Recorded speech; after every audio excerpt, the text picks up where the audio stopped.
Hi, fellow classmates, instructors, and friends. This is Ginny, your humble TCM student who knows absolutely nothing about this field, but wanted to start this audio journal to record everything TCM. If you would like to join my study group as well, please come learn with me.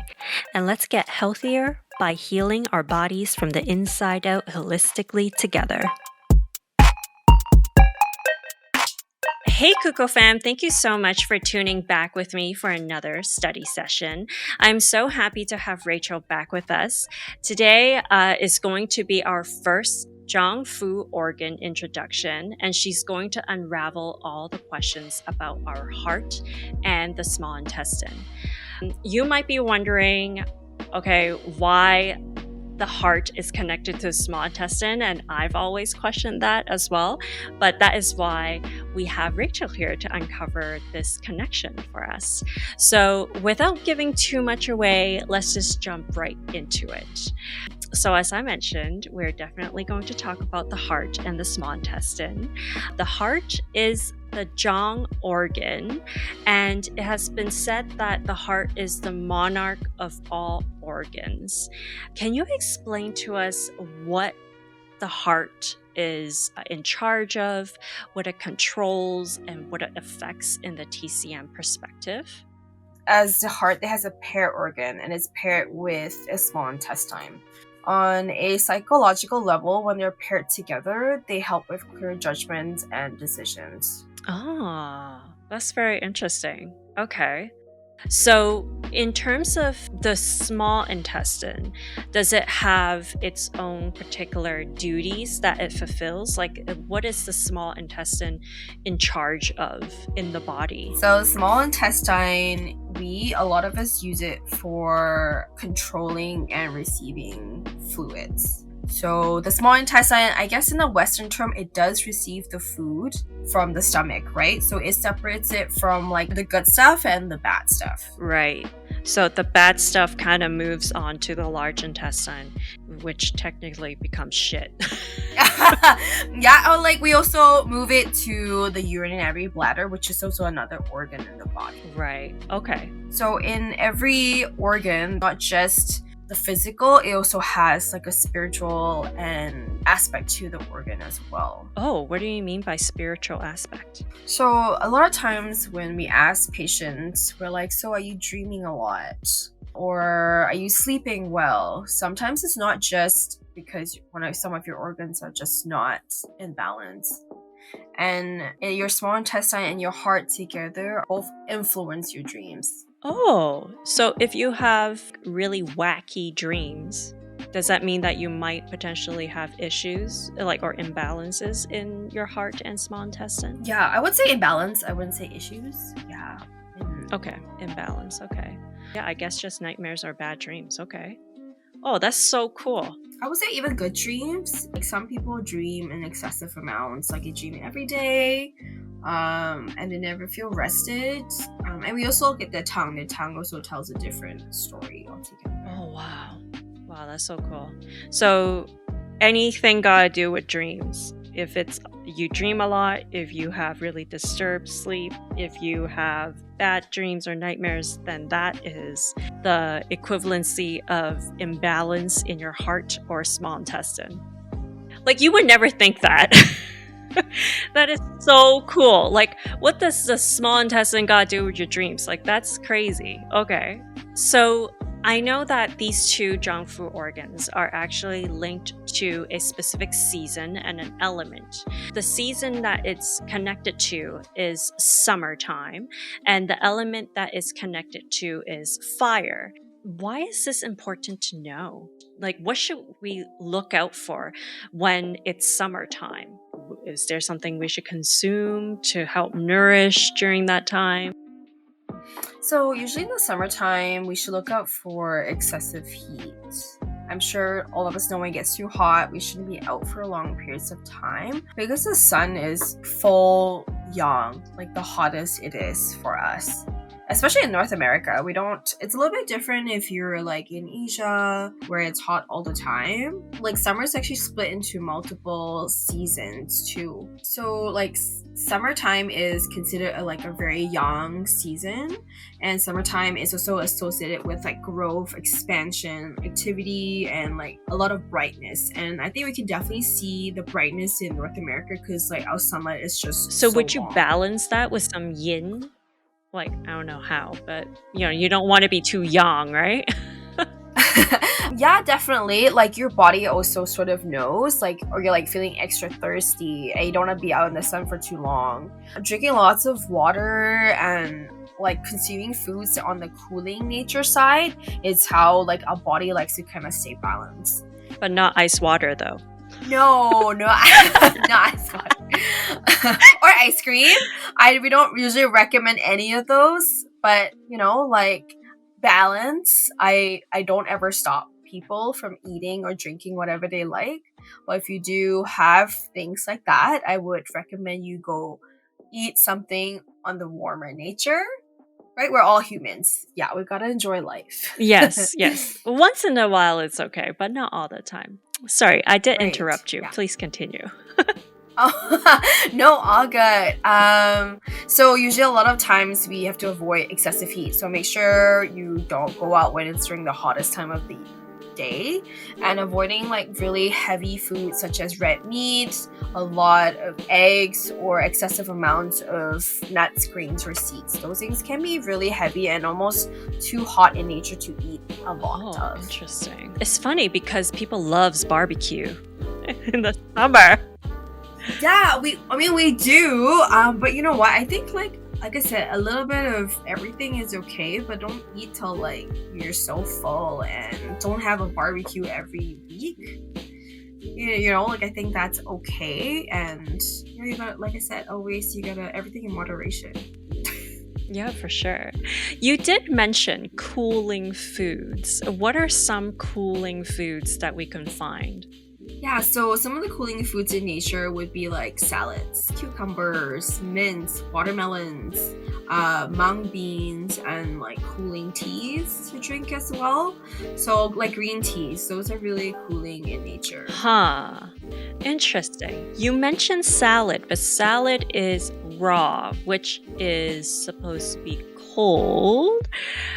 Like, is that bad? I don't know. Because I do love me a good salad. Yeah, for sure. I would, in Chinese medicine, we don't always recommend eating anything raw because it's just cold. But when it's like plus 35, 40, the last thing you want to do is cook on the stove. Usually, I recommend people to leave the salad to more room temperature, and then you can consume it then. Like a warm salad? Yeah, or like if you choose to quickly just like boil it real quick, and that's also a way to eat it. It's not that bad if you don't eat in excessive amounts. Good to know. So this Zhangfu organ, it's also connected to a particular flavor in our mouth, which is the bitter taste. When we taste bitterness in our mouth, and I don't even know what that means, like bitterness, like how bitter is that bitter taste? Like, is it like the taste of coffee, like that type of bitter, or like just like a hint of bitter aftertaste? Like, what does it mean when we have that in our mouth? And does it mean that we have imbalance in our heart and in our small intestine? Usually you'll taste it in the morning if you do get some taste in your mouth, because your tongue is a reflection of your stomach energy, and in the morning is usually when you taste anything that's sort of off wacky. And yeah, it's kind of weird that it's a taste, but it's very subtle, I almost would say. Like, I personally have never tasted bitterness in my mouth. I might have tasted other flavors in my mouth because of certain stuff that was going on, but it's, like I said, it's very subtle, and you'll probably taste it in the morning when you're first thing and you wake up. Even as a practitioner, I don't often hear the bitterness in the mouth. Often I hear other flavors that they taste. Yeah, I feel like bitterness in the mouth is quite odd, I feel. A little bit. I would say like more like probably like bitter melon. You might probably be closer to that. I see. I see. Well, I don't know if a lot of people out there have tasted bitter melon. I personally love it, but if you hadn't, maybe give it a try. You probably would be shocked, but it's really healthy for you. It's good. Yeah, and you know what? Actually, it's so funny. Like bitter melon's like really good for your heart as well. Ah, okay, okay, makes sense because it's bitter. Yeah. And nature has provided you foods to nourish the Yeah, organs. for sure. Okay, back to the question of if you do taste bitterness in the morning, does that mean that you actually have imbalance, or is it actually your heart and your small intestine kind of like giving you a hint on like, hey, we're actually kind of not very nourished right now. Can you eat something that can nourish us a little bit? Yeah, I would say I wouldn't say like it's like an issue. If you go to your doctor, they'll probably think like, "What are you talking about?" But it is more of an imbalance in the heart and small intestine. And yes, you should be nourishing those organs.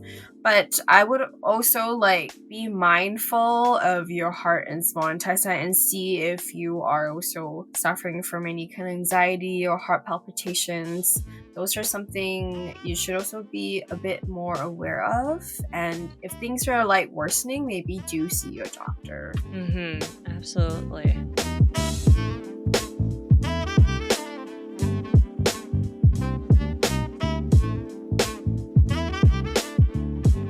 Obviously, now we know that the heart is connected to the small intestine, but it's also connected to three other body parts, which is our vessels, our tongue, and our face.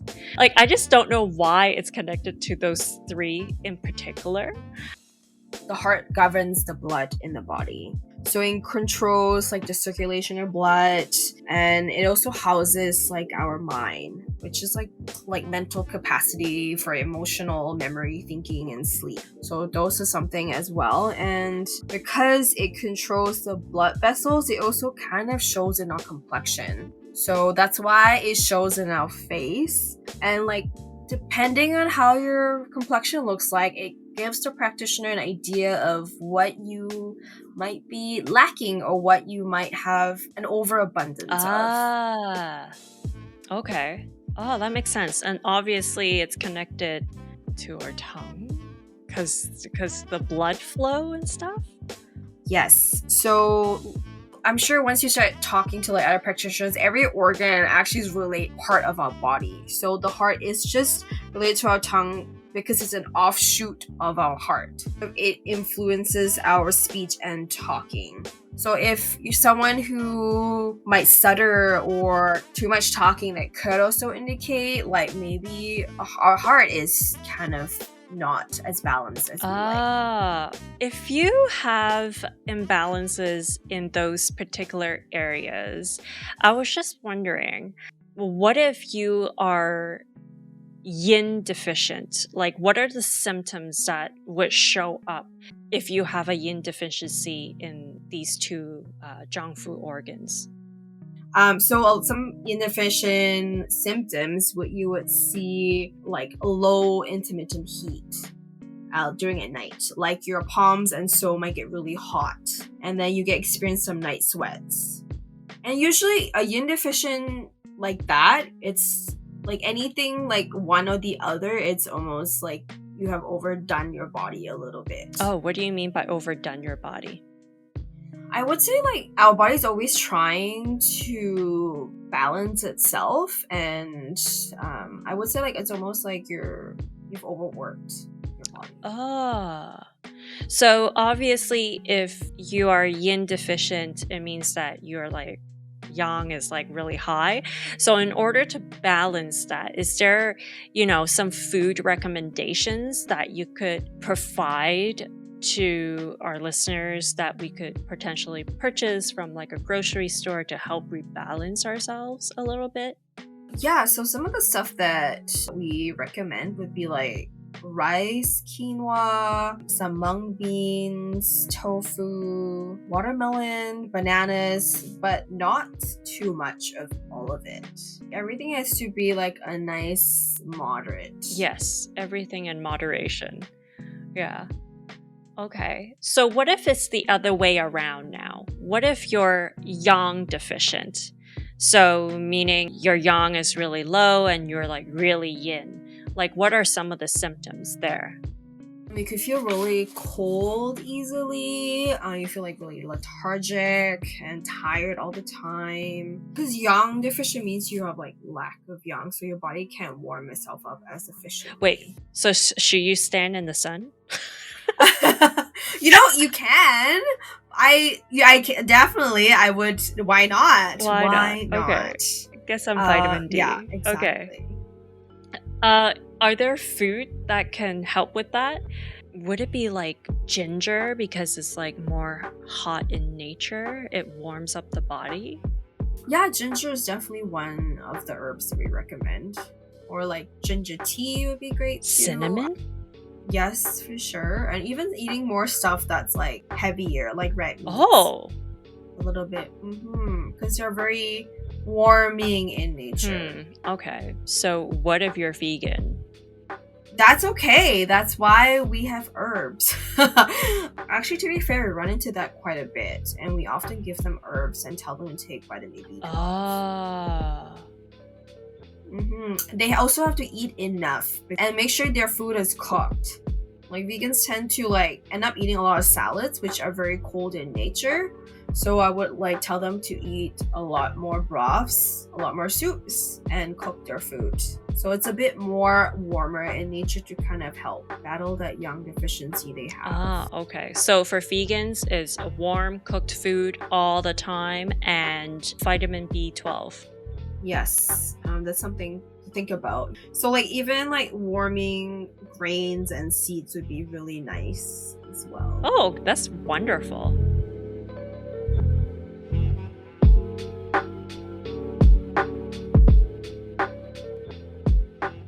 So what are some tips that you can provide to keep these organs healthy? Like, are there any routines that you have or any habits that we should be aware of? I would highly recommend keeping your stress down. Like we live in such a high... That's kind of hard. Yeah, I understand that. Like we're not meant to live such a chaotic, busy lifestyle. It was almost too busy for us. Even going to the mountains or going to doing like small, easy walks. Edmonton has a lot of like greenery and like little parks. I think surrounding yourself with that will also help because nature can really ground you and kind of keep stress down, as well as like sleeping on time and sleeping well is so important as well, and eating the right foods. Is there a particular time we should be sleeping by? We should be in bed by 11 and turn off your electronics an hour for bed. Ooh. When you say 11, it's 11 is deep sleep mode. It's not like, oh, I'm just going to turn off my lights at 11. Ideally, actually 11 would be really good for you. Like we have a Chinese medicine clock that a lot of us follow, and 11 o'clock is it's called the liver time, and the liver likes to be rested. I have been doing this for a little while, and basically before I sleep, I kind of do a night meditation. And I find that like it calms me down before I sleep, and I don't touch my phone after that. So maybe that's a good way to kind of calm yourself down from the day of stress and then go right to sleep. Yeah, no, that sounds perfect. Yeah, doing stuff that works for you is the best. I'm that practitioner that won't tell people it can't be forced because it won't happen. In fact, it will probably create more stress. Yeah, for sure. It has to come natural. Okay, so right now I kind of have a random questions round where I'm going to ask you two questions, one relating to the Zhang organ and the other relating to the Fu organ. And these are just like random questions that I have from what society has deemed to be healthy to making me question, like in a TCM perspective, is this actually healthy or is it actually too intense for us, you know? So the first one would be HIIT exercises, which is high intensity interval training. Technically, HIIT exercises are like really high in cardio. It gets our heart pumping, and a lot of celebrities rave over this because it gives results. And a lot of gyms actually create businesses around this model as well. But is it actually healthy for us? Or is it like too much of a shock for our body to handle? I would say like in moderation for because I work also in a fertility women's health clinic predominantly, we actually don't recommend that women who are actively trying to get pregnant do hits. It is too much of an increase in cortisol level and recommend that you actually do weights instead. So, but if you are, not trying to get pregnant, I would say like doing it a couple times a week, like 2 or 3 is fine. I also take science into consideration as well.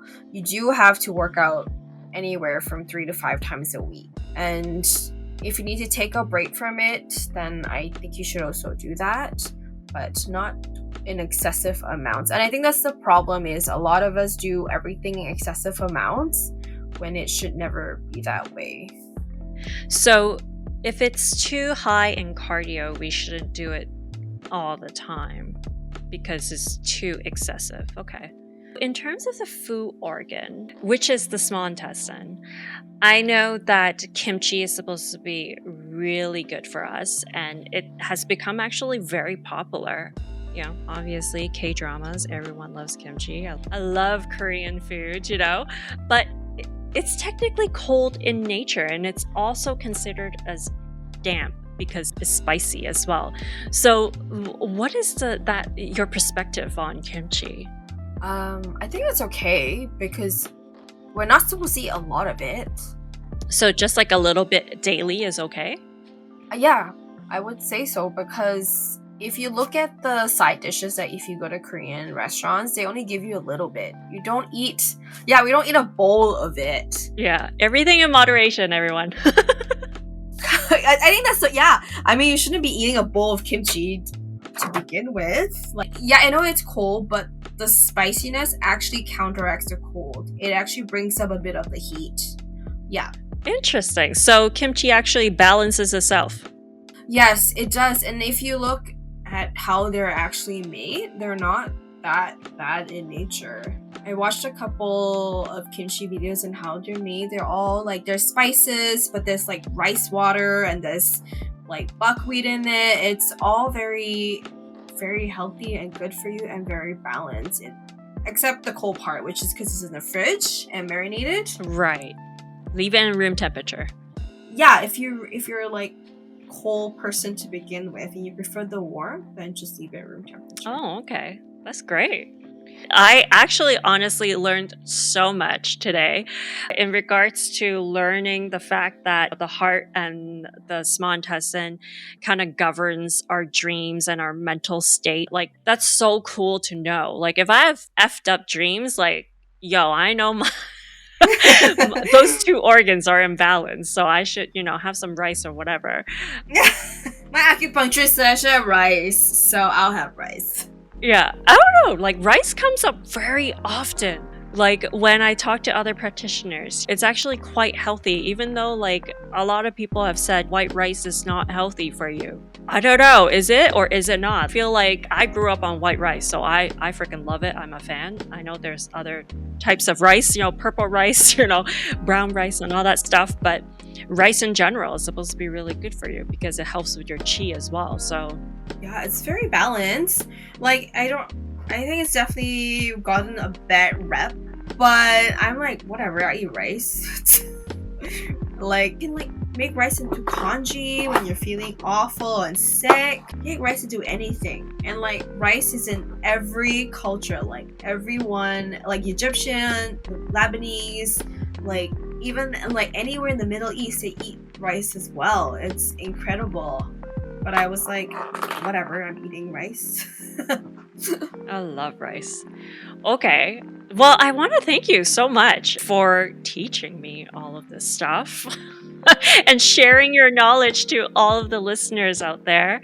I will definitely link all of your information in the show notes and on the Instagram posts and everything.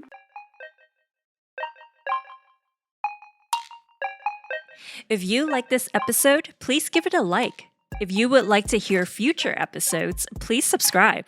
Or if you have any questions about health, please send me an email at kuko.health@gmail.com, which is kuko.health. If you just want to say hi or drop me a DM on Instagram, come follow me at kuko.health, which is, again, kuko.health. Thank you so much for listening to me today. And please stay warm and healthy out there. And I'll catch you on the next episode. Bye. Bye. Thank you.